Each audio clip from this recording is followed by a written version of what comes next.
Today, let's talk about how to understand Acorn fees. If you want to get started with Acorns and want to know about the fees associated with it, in this video, I'll explain the simple things that you'll need to know.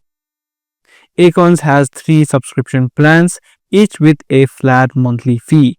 So the 3 subscriptions are Bronze, Silver, and Gold. The Acorns Bronze costs $3 per month, the Silver costs $6 per month, and the Gold costs you $12 per month. Now, depending upon your plan, there are different benefits of each of them. You can just visit the pricing section of Acorns and take a look at the different features that each feature or each plan provides. Now, unlike other investment plans, Acorn does not take a percentage of your money. You pay a flat monthly fee no matter how much you invest. This can be a great deal if you invest more, but it can also be expensive if you only have a small balance.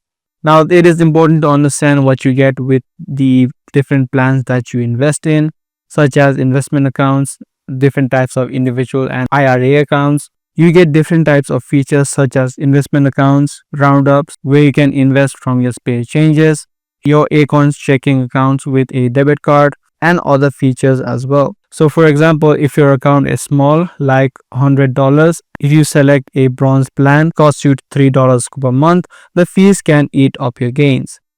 So more that you invest, the more cost effective Acorn becomes. So these are the things that you need to know that is associated with Acorns in terms of fees. If this video was helpful to you, be sure to subscribe, share, and also give this video a thumbs up.